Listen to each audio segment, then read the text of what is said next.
तो आज हमारा स्ट्रक्चर ऑफ एटम का पहला लेक्चर है। Already basic concepts of chemistry के अंदर शायद 8 या 9 लेक्चर हम लोग देख चुके हैं। जो लोग मेरे चैनल पे नए हैं प्लीज पहले जाकर वो पूरा लेक्चर सीरीज जो केमिस्ट्री के बेसिक कॉन्सेप्ट्स के ऊपर पढ़ाया गया है उसको जाकर देखिए और तब फिर ये स्ट्रक्चर ऑफ एटम आप स्टार्ट करिए। तो स्ट्रक्चर ऑफ एटम जैसे ही ये वर्ड मुझे समझ में आता है, मुझे एक साइंटिस्ट जिनका नाम था महर्षि कन्नड़, उनका ध्यान आता है। महर्षि कन्नड़ या महर्षि कन्नड़ एक ही बात।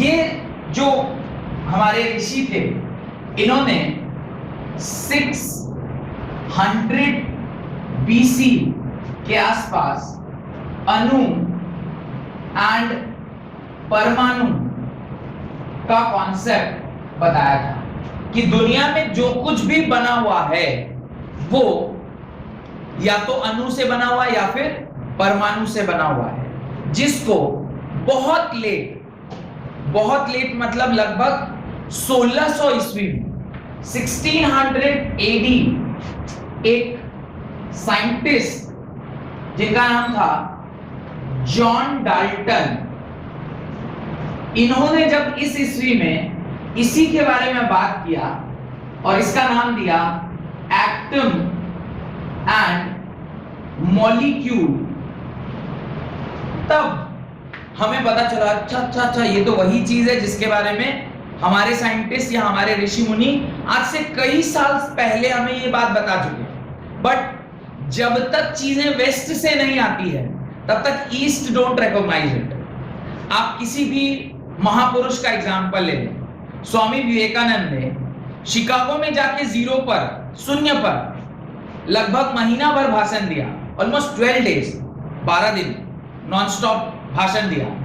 12 दिन बोलने के बाद जब वो वापस इंडिया आए, शून्य माने जीरो के ऊपर भाषण दिया शिकागो में जाकर, जब वो वहां से वापस आए देन पीपल रिकॉग्नाइज, अरे ये तो परम ज्ञानी आदमी है भाई, जीरो के ऊपर 12 दिन बोलता रह गया। तो जब तक आप वेस्ट से कोई रिकॉग्निशन लेके नहीं आते हैं तो आपको फिर ईस्ट वाले आपको रिकॉग्नाइज नहीं करते। आज के दिन में भी आप बहुत बड़े इकोनॉमिस्ट हो सकते हैं, आप बहुत बड़े फिजिसिस्ट हो सकते हैं, आप बहुत बड़े केमिस्ट हो सकते हैं, लेकिन unless and until you are recognized by western countries, जहां पे आपको IUPAC रिकॉग्नाइज करे या फिर नोबेल पुरस्कार दिया जाए, जब आप वो पा लेते हैं देन वर्ल्ड रिकॉग्नाइज, भाई अलग है, कुछ चमत्कारी पुरुष हैं। पर जब तक वेस्ट रिकॉग्नाइज नहीं करता हमारे ईस्ट में उसका इज्जत नहीं होता, चाहे आप कितने भी ज्ञानी हो। बात समझ में आ रही? तो वैसे ही जैसे यहां पर हुआ, जॉन डाल्टन ने 1600 ईस्वी में पहली बार एटम्स और मॉलिक्यूल्स के बारे में बात किया, जिसके बारे में महर्षि कन्नड़ ने तो बहुत पहले बता दिया कि वो अणु है, परमाणु है, छोटे छोटे कण जिससे सारे दुनिया के मैटर बने हुए हैं।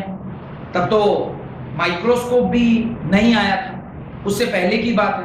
माइक्रोस्कोप केम इन सम 1680s में आया माइक्रोस्कोप, और ये कहानी बता रहे हैं 1600 में। तो थ्योरेटिकली ही समझाया होगा।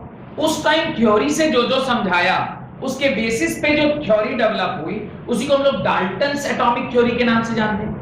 तो Dalton atomic theory was the first atomic theory जिसके बेसिस पे केमिस्ट्री इवॉल्व होना स्टार्ट हुआ।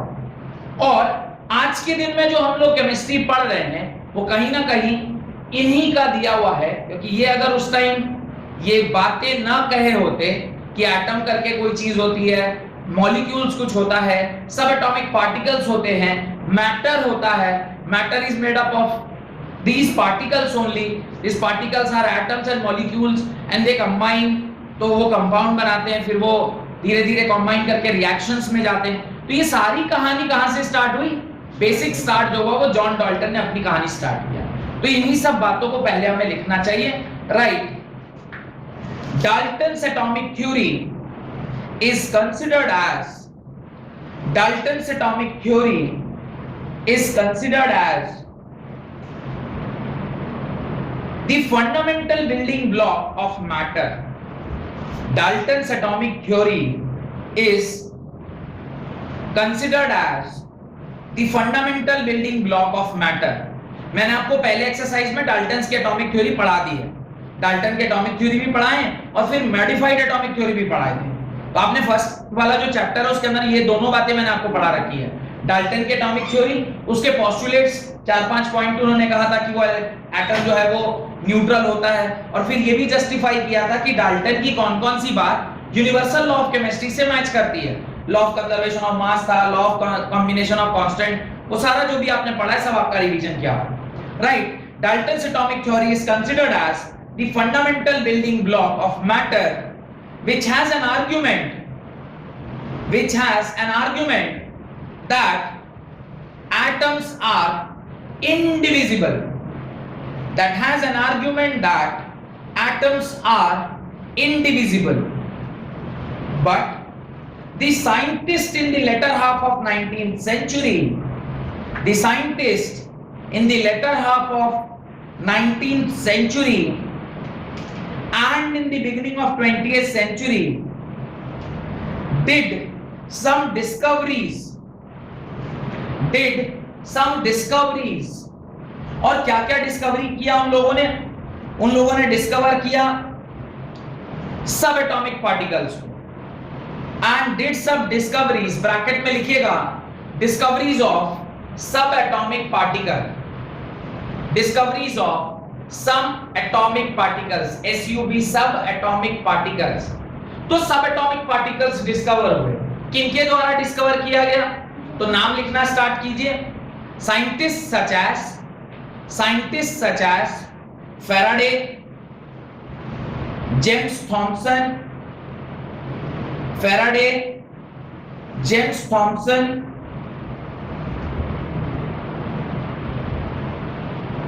Rutherford, E. Goldstein, Mulliken,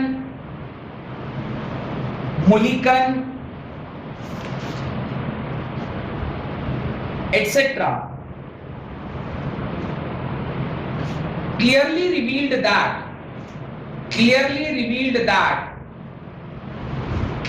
revealed that the atoms are divisible and composed of several smallest particle. Atoms are divisible and composed of several smallest particle like electron, proton, neutron etc.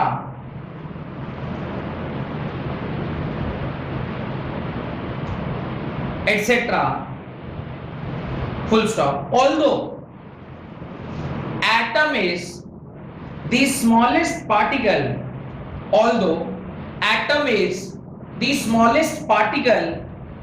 that takes part in a chemical reaction,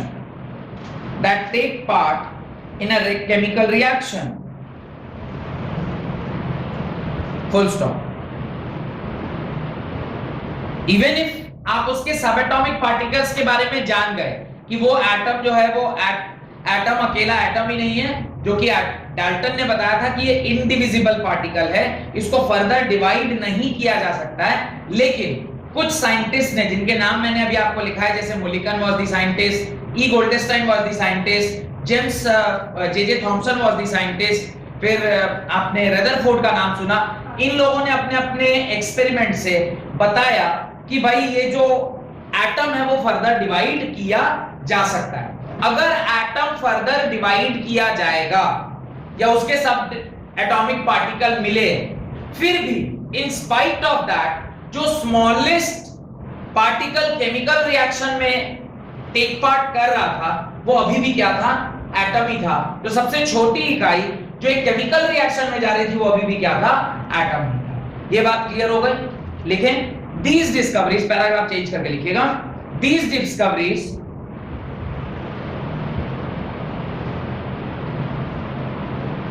due to which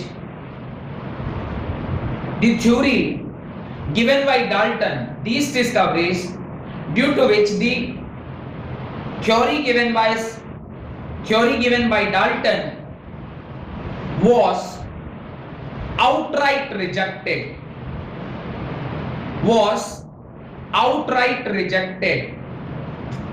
इन लोगों की theory के आने के बाद जो theory Dalton ने दिया था वो आउटराइट रिजेक्ट होना ही था। लेकिन आज जो कुछ भी हम पढ़ रहे हैं, अगर इन्होंने स्टार्ट नहीं किया होता तो शायद हम ये पूरी केमिस्ट्री नहीं पढ़ रहे। तो दोनों ही दिशा से देखा जाए, टीचर पॉइंट ऑफ व्यू से जो केमिस्ट्री में रिसर्च वगैरह कर रहे हैं उनके पॉइंट ऑफ व्यू से देखा जाए तो आज इतनी सारी केमिस्ट्री में रिसर्च हुई तो उनका जो करता धरता था या फादर ऑफ केमिस्ट्री थे वो जॉन डाल्टन थे। और स्टूडेंट पॉइंट से अगर देखा जाए तो बोले अगर इन्होंने ऐसा कुछ नहीं किया होता तो शायद एक सब्जेक्ट कम पढ़ना होता। लेकिन खैर अब जो होना था वो तो हो गया। आप तो पास्ट में हुए हुए घटनाओं को बदल नहीं सकते हैं, तो अब आप क्या कर सकते हैं? अब जो हो गया वो हो गया, अब आपको तो इसको पढ़ना ही पड़ेगा, तो ईमानदारी से इसको पढ़िए। लिखिए whereas, उसी में लिखिए whereas outright rejected, comma whereas the credit of first atomic model, whereas the credit of first atomic model goes to John Dalton himself, goes to John Dalton himself, goes to John Dalton himself। Heading डालिए सब atomic particles, heading डालिए सब atomic particles. From the several experiments, लिखना start करिए। From the several experiments, from the several experiments scientists proved that atom was made up of smaller particles like electron, proton, neutron, etc. Atom was made up of subatomic particles like smaller particles like electron, proton, neutron, which proved the atom to be a complex structure, which proved an atom to be a complex structure। जितना आसान हम लोग सोचते थे कि atom एक सबसे छोटी इकाई है जिसको आप डायरेक्टली कहीं भी किसी केमिकल रिएक्शन में यूज कर सकते हैं, ये बात आज भी सत्य है। पर जो हमने इसका डेफिनेशन बताया, हमने मतलब जॉन डाल्टन ने, कि इसको फर्दर डिवाइड नहीं किया जा सकता, ये इनडिविजिबल पार्टिकल है, ये सबसे छोटी इकाई है, इस बात को कुछ साइंटिस्ट ने क्या कर दिया, रॉन्ग प्रूफ कर दिया विद हिज एक्सपेरिमेंट्स। वो एक एक एक्सपेरिमेंट हम लोग पढ़ेंगे जिसकी वजह से ये सारी थ्योरी जो जॉन डाल्टन की थ्योरी थी वो गलत हो गई। उसमें आगे लिखिए, कहां तक लिखिए आप लोग? complex structure, full stop। The smaller particles are termed as subatomic particles। The smaller particles are termed as subatomic particles। The smaller particles are termed as subatomic particles। Done। उसके नीचे लिखिए the smaller particles from which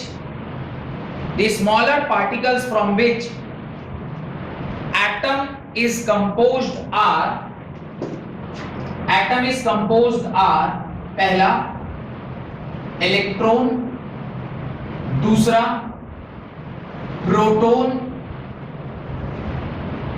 तीसरा neutron, तो कुल मिला के ये 3 सब एटॉमिक पार्टिकल थे और इसको हम लोग एक एक करके अब क्या करेंगे, पढ़ेंगे। सबसे पहले आप इलेक्ट्रॉन के बारे में पढ़ेंगे, फिर प्रोटॉन के बारे में और फिर न्यूट्रॉन के बारे में। चलिए हेडिंग डालिए cathode ray experiment. Cathode ray experiment. अब कैथोड रे एक्सपेरिमेंट को स्टार्ट करने से पहले मैं चाहता हूं कि आप लोग पहले कैथोड रे एक्सपेरिमेंट क्या है और किस प्रकार से किया गया उसको आपको समझना चाहिए। तो हेडिंग डालिए cathode ray experiment. Cathode ray experiment, ध्यान से देखिएगा एक्सपेरिमेंट को, क्लियर हो जाएगा कि क्या हो रहा था और किस प्रकार से हो रहा था। आपने हेडिंग डाला कैथोड रे एक्सपेरिमेंट। अब मेरे मन में एक आध क्वेश्चन ऐसे भी डेवलप होना चाहिए कि कैथोड रे एक्सपेरिमेंट जो सर नाम लिखा गया है, पहली बात इस एक्सपेरिमेंट से क्या मिला? तो इसका आंसर है कैथोड रे एक्सपेरिमेंट से हमें इलेक्ट्रॉन को डिस्कवर किया। यानी कैथोड रे एक्सपेरिमेंट से हुआ क्या था? कैथोड रे एक्सपेरिमेंट से डिस्कवरी ऑफ इलेक्ट्रॉन हुई थी। डिस्कवरी ऑफ इलेक्ट्रॉन इसी एक्सपेरिमेंट की मदद से हुआ था। और जिस साइंटिस्ट ने इसे किया उसका नाम कोई बता सकता है? What is the name of the scientist? J Thomson. Is it? No, it is not J Thomson, it was E Goldstein की मुलिकन। इन द ईयर 1857, कितना? 1857, 20th सेंचुरी स्टार्ट होने से पहले, at the end of 19th century, J Thomson was the scientist जिन्होंने पहली बार ये experiment किया था। तो it was discovered by J Thomson in the year 1897। तो ये दो बातें आपको ऐसे भी क्या रखनी चाहिए, याद रखनी चाहिए कि जे थॉमसन ने 1897 में ये पहला कार्यक्रम किया जिसके तहत आपको इलेक्ट्रॉन की डिस्कवरी हुई। और ये एक्सपेरिमेंट से हमें क्या मिला? इस एक्सपेरिमेंट से हमें इलेक्ट्रॉन मिला। इलेक्ट्रॉन तो काफी बाद में इसका नाम रखा है, स्टार्टिंग में इसको इलेक्ट्रॉन नहीं बोलते थे। स्टार्टिंग में एक ऐसे पार्टिकल बोलते थे जो नेगेटिवली चार्ज है, बाद में चल के फिर इसका नाम क्या रखा है? इलेक्ट्रॉन रखा है। अब हम लोग वो देखना चाहते हैं कि किस एक्सपेरिमेंट की मदद से ये कार्यक्रम किया गया। अब एक्सपेरिमेंट का जो ये डायग्राम है उसको जरा ध्यान से देखिएगा तो समझ में आएगा कि किस प्रकार से एक्सपेरिमेंट हुई थी और उस एक्सपेरिमेंट के बाद से कैसे हमें क्या क्या मिला। देखिए, ये एक ग्लास ट्यूब है। इस ग्लास ट्यूब के अंदर आपने क्लास 9 में ऐसे ही सब पढ़ रखा है, फिर भी यहां पे हमने क्या किया? एक इलेक्ट्रोड लिया और इस तरफ भी हमने क्या लिया था? एक इलेक्ट्रोड लिया था। इस तरफ भी हमने क्या लिया था? एक इलेक्ट्रोड लिया। अब इस इलेक्ट्रोड को और इस इलेक्ट्रोड को हमने इस प्रकार से वेरी हाई वोल्टेज के साथ क्या कर दिया? कनेक्ट कर दिया। जब ये वेरी हाई वोल्टेज के साथ कनेक्ट होगा तो क्या होगा? इसको आपने किसके साथ कनेक्ट किया? Positive terminal. तो अगर ये पॉजिटिव है तो ये भी पॉजिटिव होगा और ये नेगेटिव है तो ये भी नेगेटिव होगा। अब यहां पर जो आपने पॉजिटिव लिया है, जिस टर्मिनल को आपने पॉजिटिव माना है, इसे हम लोग क्या बोलते हैं? एनोड बोलते हैं। और जिसको आपने नेगेटिव माना है उसे हम लोग क्या बोलते हैं? कैथोड बोलते हैं। डन। अब सोचने वाली बात यह है, वैसे तो इसे काफी डिटेल में जब हम लोग एक्सरे वगैरह पढ़ेंगे तो ज्यादा अच्छा समझ में आता है, शायद इसी चैप्टर में या आगे कभी हम आपको फोटो इलेक्ट्रिक इफेक्ट पढ़ाएंगे इसी में। तो फोटो इलेक्ट्रिक इफेक्ट जब पढ़ा रहा हूंगा तो उसके ठीक बाद में एक्सरे का कॉन्सेप्ट बताता हूं, वहां आपको थोड़ा और ज्यादा क्लियर होगा। अभी देखिए, ये एक नेगेटिवली चार्ज प्लेट है।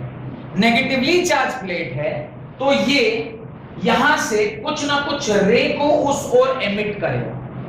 ये कुछ ना कुछ रेस को इधर से उधर क्या करेगा? एमिट करेगा। ये रेस जो यहां से निकल रही होंगी वो तब निकलेंगी जब यहां पर जो वोल्टेज आपने अप्लाई किया है ये काफी हाई है। ये क्या है? हाई वोल्टेज है।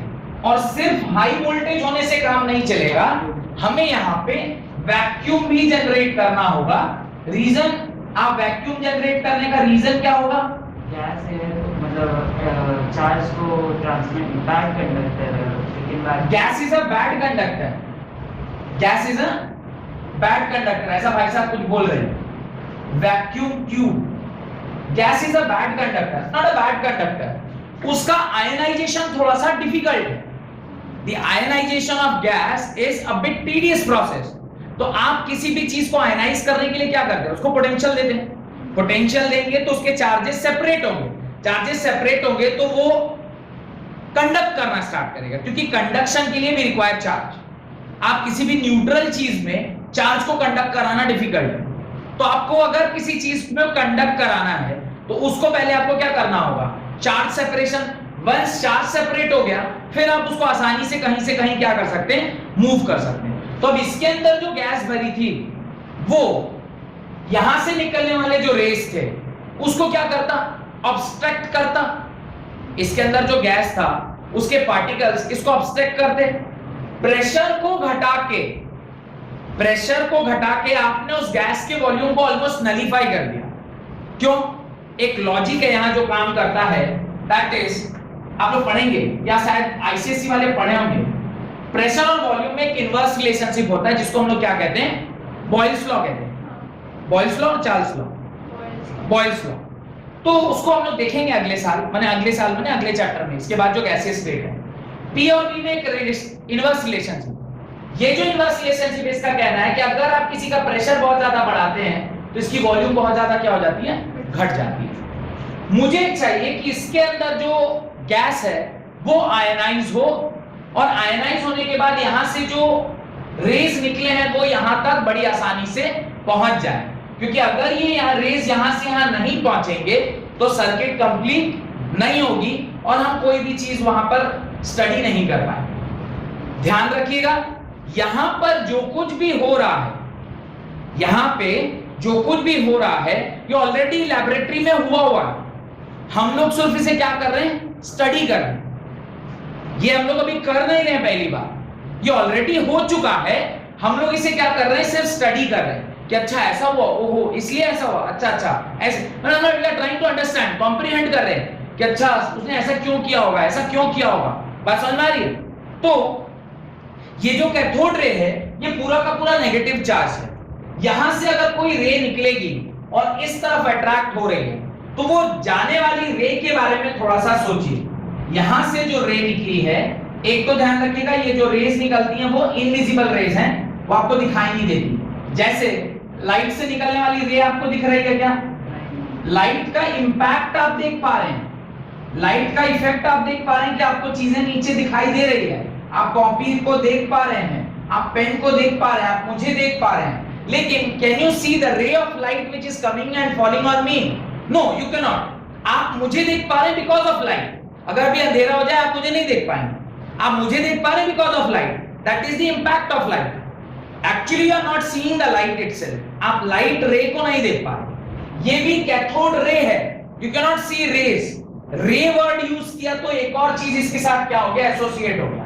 क्या प्रॉपर्टी एसोसिएट हो गई बोलिए?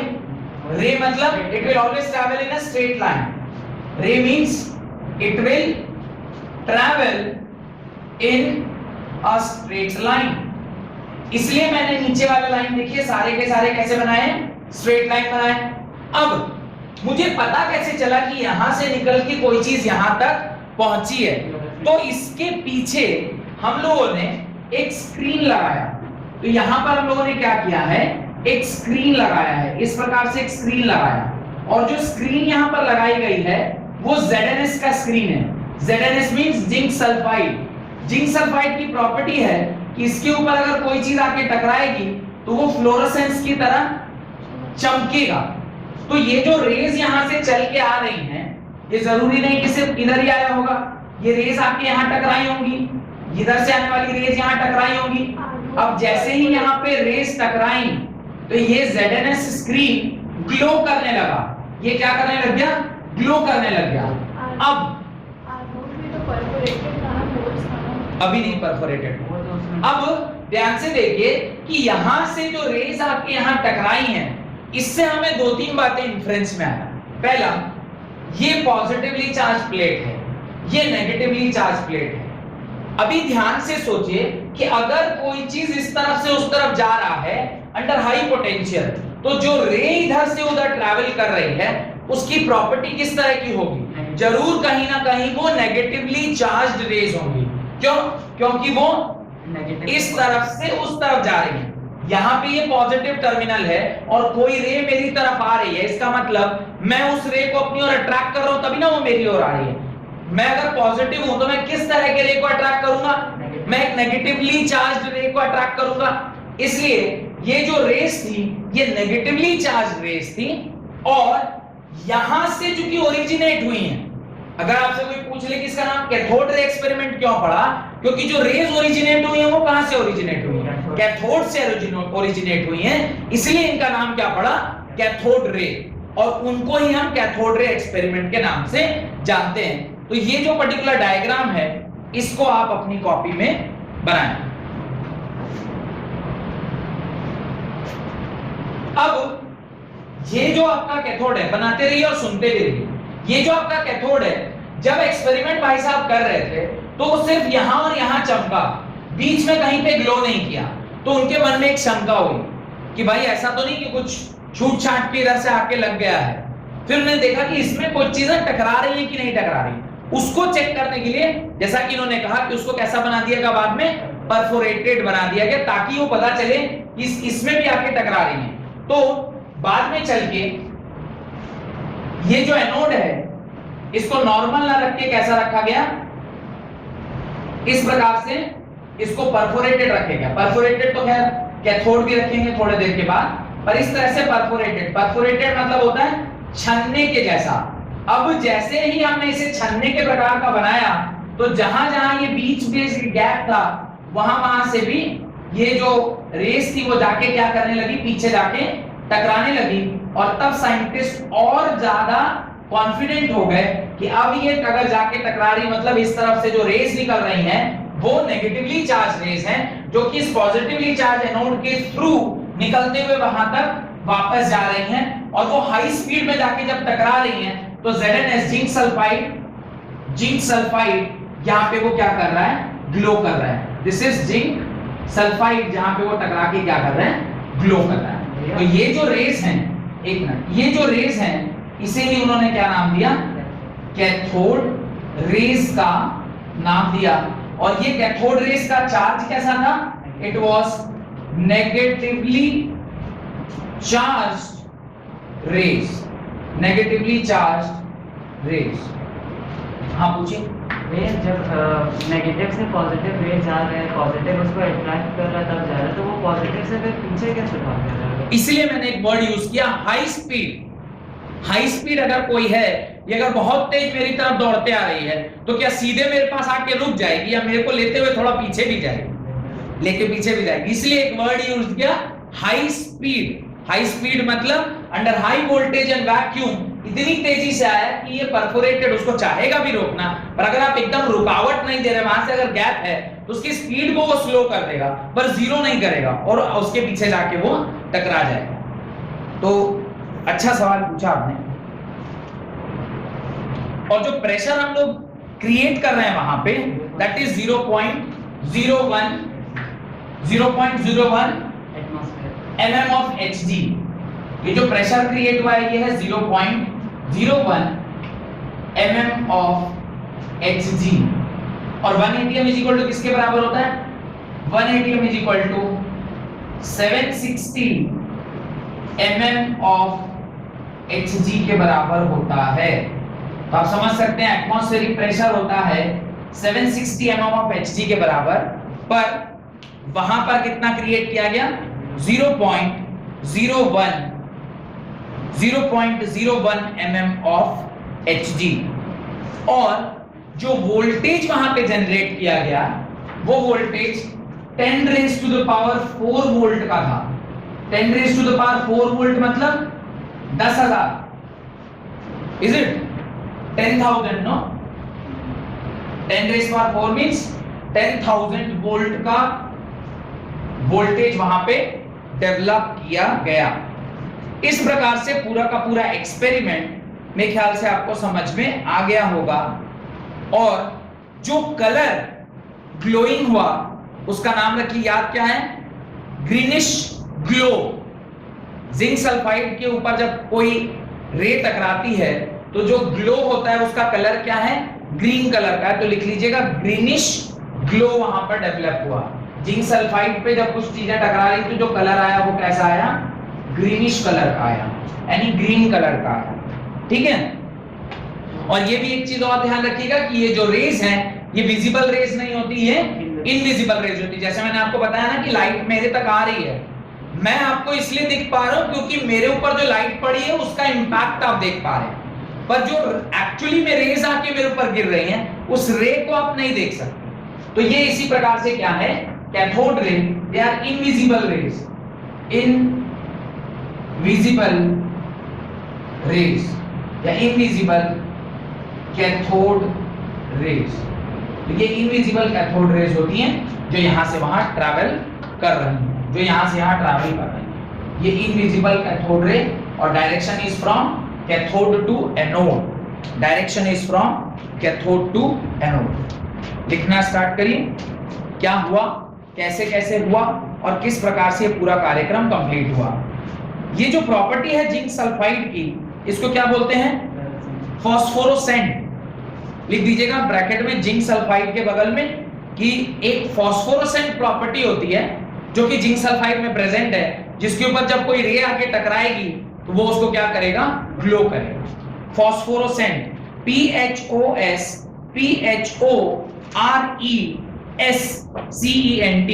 फॉस्फोरोसेंट। लिखना स्टार्ट करिए एक एक करके। When a high voltage of about 10 raised to the power 4 volt, when a high voltage of about 10 raised to the power 4 volt is applied between the electrodes, when a high voltage of about 10 raised to the power 4 volt is applied between the electrodes, electrodes मतलब bracket में लिखिएगा cathode and anode. When a high voltage of about 10 raised to the power 4 volt is applied between the electrodes, cathode and electrode, and the pressure is reduced to about 0.01 mm of Hg, 0.01 mm of Hg, the glow between the electrode disappear, the glow between the electrodes disappear। तो glow जो था, जो चमक थी, वो समाप्त हो गई between the electrodes, but the current continues to flow। अब आपके मन में डाउट आएगा, सर पहले कौन सा ग्लो हो रहा था, जब इसके अंदर वैक्यूम नहीं क्रिएट किया गया तो वो जो इलेक्ट्रॉन्स थे या जो नेगेटिवली चार्ज पार्टिकल्स थे वो गैसेस के साथ कोलाइड कर रहे थे। अगर गैसियस के साथ कोलाइड करेंगे तो वो जो कोलिजन है उसकी वजह से यहीं पर ग्लो होने लग जाएगा। लेकिन जब आपने वैक्यूम ट्यूब की मदद से वैक्यूम क्रिएट कर दिया और प्रेशर 760 से रिड्यूस करते कहां लेके चले गए 0.01, तो रास्ते में फर्दर और ग्लोइंग दिखना बंद हो गया और current was still flowing in the circuit, because ये सर्किट कंप्लीट हो गई because of the cathode ray was moving from cathode to anode. तो यही वो कहना चाह रहा है वहां पे, the glow between the electrode disappears but the current continues to flow, and when a perforated anode was used, when a perforated anode was used, a faint greenish glow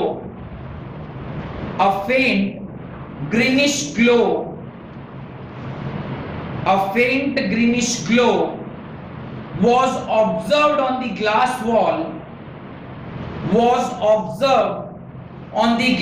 wall, behind the anode, was observed behind the glass wall behind the anode, which was coated with zinc sulfide,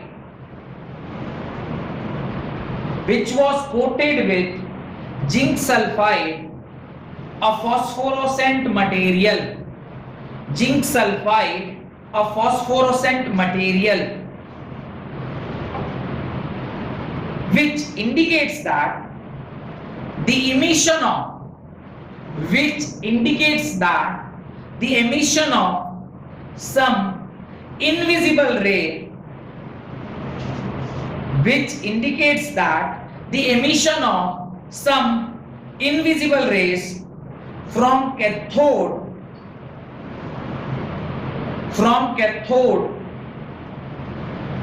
passes through the holes of anode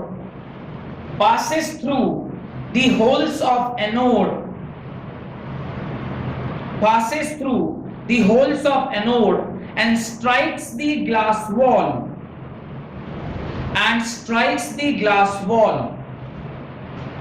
full stop.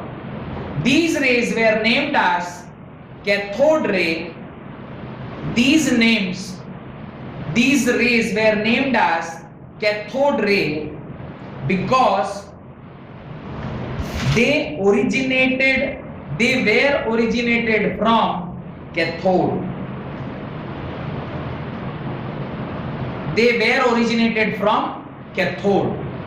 तो जो भी कहानी मैंने अभी आपको सुनाई थी वही अभी मैंने इंग्लिश में लिखवा दिया है। कोई डाउट है उस कहानी में जो अभी आपने लिखा है तो पूछिए। जो एज इट इज यहां हो रहा था वही डायग्राम को मैंने क्या बोला है वहां पे एक्सप्लेन कर दिया। डन। पैराग्राफ चेंज करके लिखिए। The nature of charge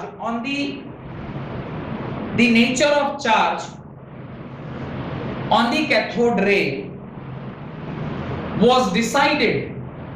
The nature of the charge on cathode ray was decided on the basis of rules of like charges repel each other and unlike charges attract each other. Like charges repel each other and unlike charges attract each other. इस case में ये जो negatively charge cathode ray था वो इसकी ओर क्या हो रहा था, अट्रैक्ट हो रहा था और इसी वजह से ये जाके पीछे क्या हो पाया, टकरा के जल पाया। तो ये बेसिक प्रिंसिपल जो आप लोग पढ़े हैं या बेसिक लॉ जो आप पढ़े हैं, क्या है basic law? Basic law of charges क्या कहता है? Like charges repel each other, like charges repel each other and unlike charges attract each other. ये जो बेसिक प्रिंसिपल है इसी से हमें पता चला कि ये जो नेगेटिवली चार्ज पार्टिकल था वो पॉजिटिवली चार्ज पार्टिकल की ओर अट्रैक्ट। ये बेसिक प्रिंसिपल ऐसे भी ध्यान रखिएगा, कोई भी जो आप फेनोमेना पढ़ रहे हैं फिजिक्स में या केमिस्ट्री में या मैं कहूं इन जनरल साइंस में, वो बेसिक लॉ चाहे वो फिजिक्स के बेसिक लॉ है या फिर वो केमिस्ट्री के बेसिक लॉ है, उसको वो बाईपास नहीं कर सकता, उसको उसे फॉलो करना ही पड़ेगा। डन। यहां तक कोई दिक्कत है तो बताइए। नहीं लिखें आगे।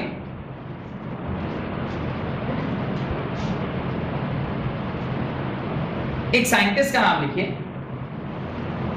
W. Crookes, C-R-O-O-K-E-S. W. Crookes was the scientist. After him, the name of the tube used in cathode ray experiment, W. Crookes क्या बोला?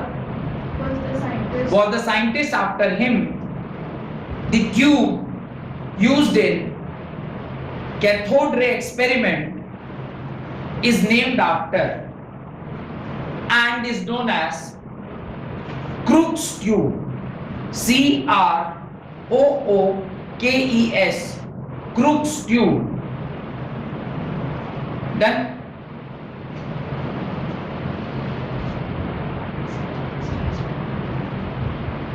सेकेंड नोट का पॉइंट लिखिए, at low pressure nothing is observe in a cathode ray tube. At low pressure nothing is observe in the cathode ray tube because gases are poor conductor of electricity, because gases are poor conductor of electricity and ionization of gas is difficult, and ionization of gas is difficult. Ionization of gas is difficult. भैया ionization क्या होता है? Ionization means separation of charge particle. Positive और negative charge particle separate होना, तो ionization है। और ionization होगा तो कंडक्शन आसान हो जाता है। आयनाइजेशन नहीं है तो कंडक्शन डिफिकल्ट होगा। यहां तक कोई डाउट है तो पूछिए। ये 2 पॉइंट याद रखिएगा। एक नए साइंटिस्ट का नाम दिया आपको, डब्ल्यू क्रूग। डब्ल्यू क्रूग की वजह, ये जो आपने ये ट्यूब जो देख रहे हैं जिसके अंदर भाई साहब ने एक्सपेरिमेंट किया जे थॉमसन ने, उस ट्यूब को क्या नाम दिया? डब्ल्यू क्रूक्स के द्वारा क्रूक्स ट्यूब के नाम से जाना जाता है। वैक्यूम कर दिए तब तो वहां कुछ है ही नहीं, तो आयनाइज होगा क्या? वैक्यूम कर दिए वहां कुछ है नहीं, ऐसा नहीं है। वैक्यूम कर दिया आपने, उस पर्टिकुलर जो एटमॉस्फेयर था उसके अंदर जो प्रेजेंस ऑफ गैस था उसको आपने गैस के प्रेशर को रिड्यूस कर दिया, न कि वहां पे कुछ है ही नहीं। मैं आपको आगे जब आप लोग बड़े होंगे और क्लास 12th में जब आप जाएंगे तो वहां पे एक चैप्टर पढ़ाता हूं जिसका नाम है इलेक्ट्रोमैग्नेटिक वेव, या हाँ electromagnetic wave. Electromagnetic wave chapter के अंदर मैं आपको बताऊंगा कि जो भी आप यहां देख रहे हैं या जिसको आज तक आपने वैक्यूम माना था वो एक्चुअली कभी वैक्यूम है ही नहीं। There is a material called as ferrous ether. मैं पूरा नाम ध्यान नहीं आ रहा मेरे को, मैं पूरा नाम बताऊंगा आपको क्या नाम है, बट वहां पे एक मटेरियल है, ईथर का बेस है, वहां पे एक मटेरियल प्रेजेंट है। और साइंटिस्टों ने ये प्रूव किया है कि आज तक जिसे आप वैक्यूम बोल रहे थे वो एक्चुअली वैक्यूम है नहीं, वहां पे मटेरियल है जो प्रेजेंट है, and it is a mixture of ether and ferrous, माने आयरन और ईथर का मिक्सचर है। पूरा नाम मेरे को ध्यान नहीं आ रहा। तो वो जो पर्टिकुलर सब्सटेंस है वहां प्रेजेंट है। तो अगर आप वैक्यूम क्रिएट कर भी रहे हैं तो actually you are only reducing the pressure, but you are not removing everything which is present है। आप प्रेशर को रिड्यूस, प्रेशर कम कर देंगे, प्रेशर बढ़ा भी सकते हैं, प्रेशर कम भी कर सकते हैं। प्रेशर बढ़ाते हैं तो क्या होता है? कोई भी चीज कंप्रेस करती है, और प्रेशर को घटाएंगे तो क्या होगा? कोई भी चीज एक्सपैंड करेगी। ऑब्वियस है, वही कुछ हो रहा है। इसका ये मतलब नहीं कि अंदर के पार्टिकल्स ही गायब हो गए, पार्टिकल्स तो अंदर ही थे और उसके अंदर जो प्रेशर है उसको हमने हटा दिया। डन। लिखें डिस्चार्ज ट्यूब इसको ही कहते हैं, क्योंकि ये कैथोड रे यहां से डिस्चार्ज हुआ।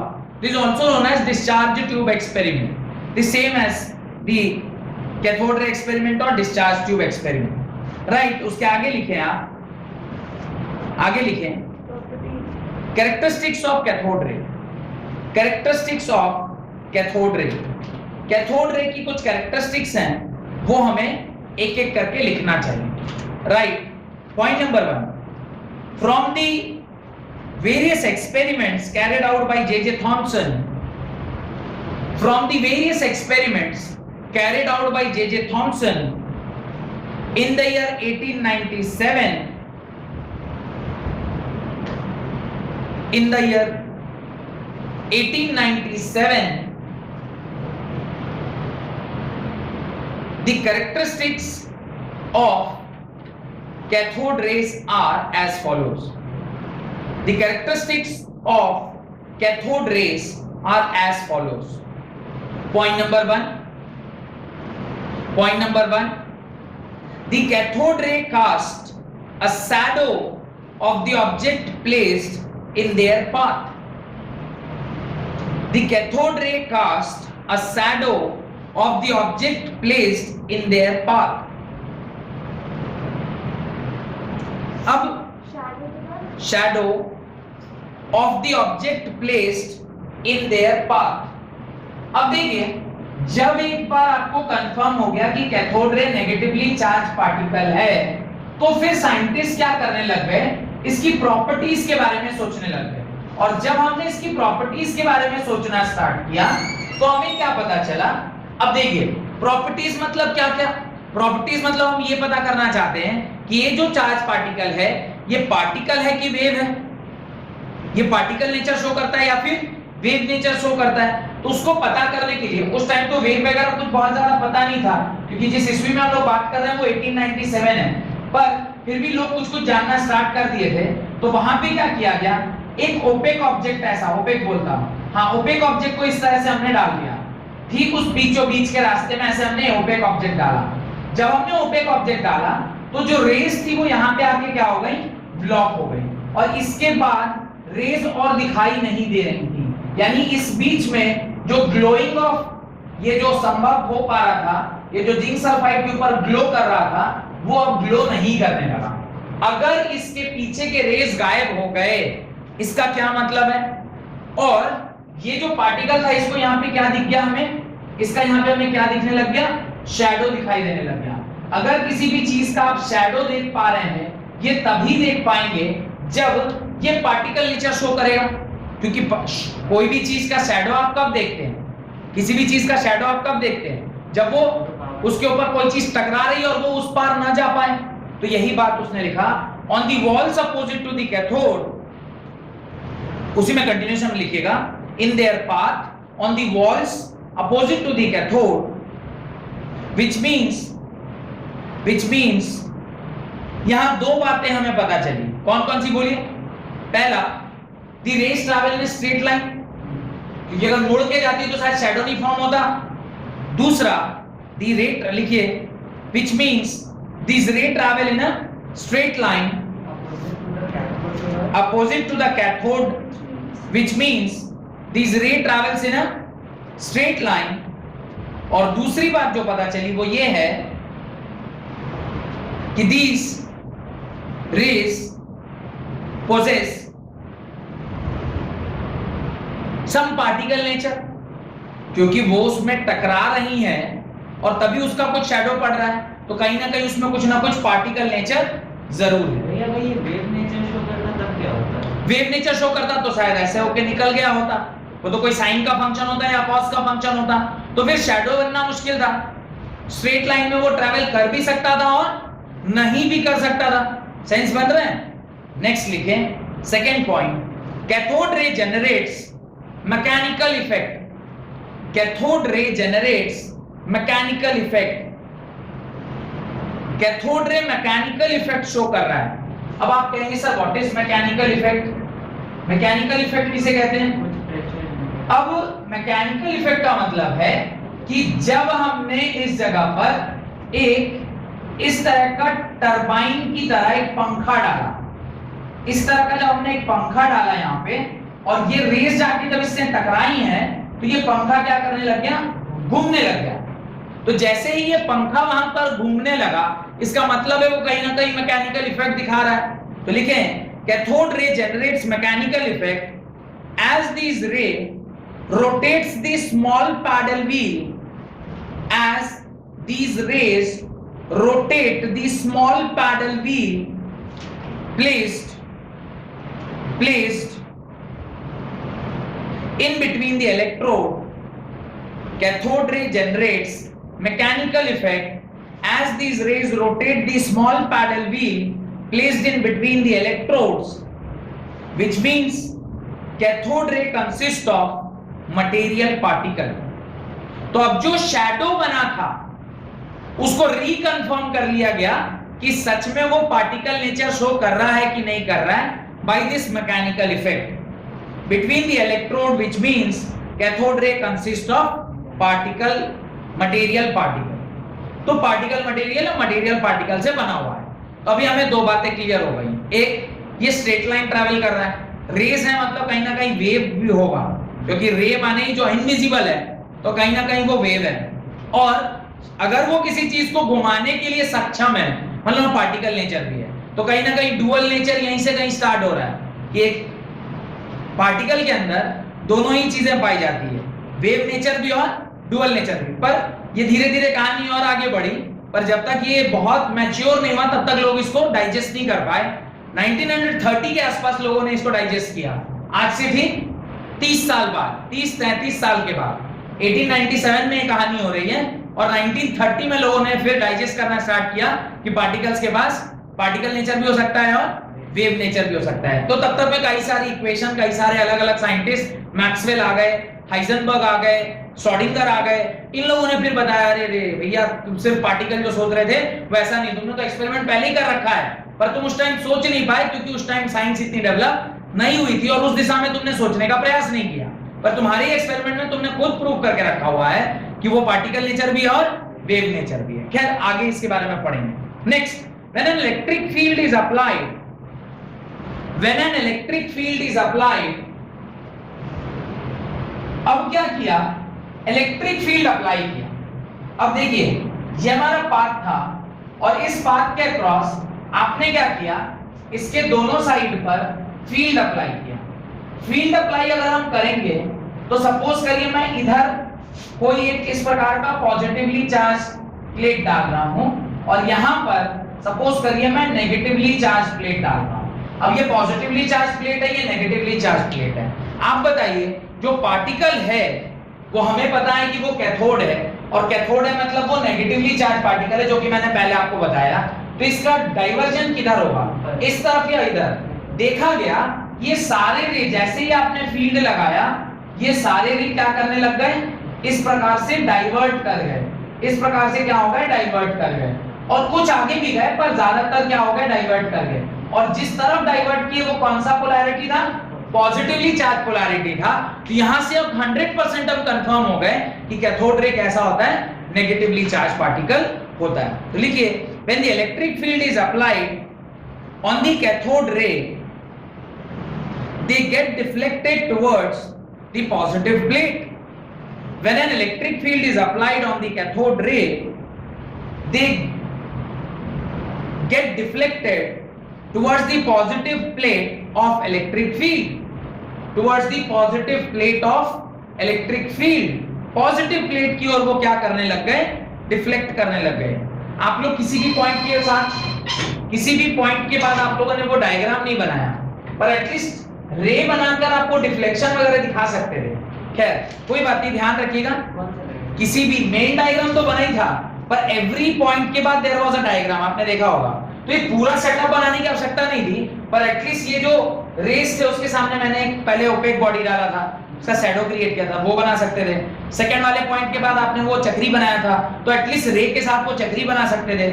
थर्ड में आपने ये दोनों डाल के वो रेस को डिफ्लेक्ट किया, एटलीस्ट वो डिफ्लेक्शन आप दिखा सकते थे, ये बना सकते थे आप। खैर कोई बात नहीं, आगे लिखें, the positive plate of electric field which indicates that the cathode ray consists of negatively charged particle. The cathode ray consists of negatively charged particle called electron, कोई दिक्कत, उसे हम लोग क्या कहते हैं, इलेक्ट्रॉन कहते हैं। पहली बार इस नेगेटिवली चार्ज पार्टिकल को हमने क्या नाम दिया, इलेक्ट्रॉन नाम दिया। इसलिए ये जो डिस्कवरी ऑफ इलेक्ट्रॉन है इसका क्रेडिट किनको जाता है, जे थॉमसन भाई साहब को जाता है, क्योंकि उन्होंने अपने कैथोड रे एक्सपेरिमेंट या cathode ray discharge tube experiment की मदद से ये कैथोड रे के बारे में एनालिसिस करके बताया कि ये जो नेगेटिवली चार्ज रे है वो ही इलेक्ट्रॉन है, यानी उसमें ही इलेक्ट्रॉन की सारी प्रॉपर्टीज देखने को मिल रही है। फिर धीरे धीरे हम उसके इलेक्ट्रॉन के चार्ज, इलेक्ट्रॉन का मास और ये सारी चीजें हम लोग वहां से देखते हैं। अगला एक और पॉइंट लिखिए, क्योंकि उसके बाद मुझे एक्सरे का कॉन्सेप्ट सिखाना है, जो आज की क्लास में नहीं संभव हो पाएगा, मैं अगली क्लास में सिखाऊंगा। पर at least before going you must write this point of X-ray which I will explain in the next class. Right, when the cathode ray are allowed to strike, when the cathode ray are allowed to strike on a thin metal foil, cathode ray are allowed to strike a thin metal foil. foil मतलब समझते हैं ना आप लोग, रोटी वगैरह देखे होंगे aluminium foil में पैक होके आता है, या आजकल तो सारी चीजें फॉइल में ही पैक होके आ रही है, चाहे आप जोमेटो से मंगाएं कि स्विगी से मंगाएं, आप किसी भी चीज से जो खाना पार्सल करके मंगा रहे हैं, वो अगर वो रोटी काइंड ऑफ थिंग है तो वो हमेशा किस में पैक होके आ रहा है, एल्युमिनियम फॉइल में। तो एल्युमिनियम का फॉइल मतलब पतला शीट, बहुत पतला शीट। यहाँ पे जो हम लोग कर रहे हैं वो क्या कर रहे हैं, जब आप उस फास्ट मूविंग, किसके fast moving, fast moving cathode को जब आप उस फॉइल पर टकरा रहे हैं, क्या देखा गया, लिखिए, when the cathode ray are allowed to strike on a thin metal foil, it gets heated up, और वो पूरा गर्म हो गया, और इससे पता चला कि ये cathode ray even shows heating effect, तो ये हीटिंग इफेक्ट भी दिखा रहा है। आप किसी चीज को अगर स्ट्राइक कर रहे हैं, वेरी फास्ट मूविंग इलेक्ट्रॉन या वेरी फास्ट मूविंग रे जब टकरा रही है, इसका मतलब उसके बाद बहुत ज्यादा काइनेटिक एनर्जी थी, वो काइनेटिक एनर्जी जब इस पर टकरा के रुक गई, तो kinetic energy has converted into heat energy, है ना। तो यहां से हमें पता चलता है this shows that the heating effect of cathode रे, heating effect of cathode ray. और इसी तरह जब आप उस रेस को किसी मेटल पे जाके अगर टकराएंगे, और टकराने के बाद वहां से कोई दूसरी रे निकलती है, उसको हम लोग एक्सरे बोलते हैं, जिसको हम लोग अगली क्लास में पढ़ेंगे, ठीक है। तो यहां तक रखते हैं। कैरेक्टरिस्टिक्स अभी पूरा कंप्लीट नहीं हुआ है, there are total 10 characteristics, out of which you have written only 4। तो 4 और कैरेक्टरिस्टिक लिखने, जिसमें हम लोग एक्सरे वगैरह का भी कॉन्सेप्ट देखेंगे। बहुत बहुत धन्यवाद आज की क्लास अटेंड करने के लिए।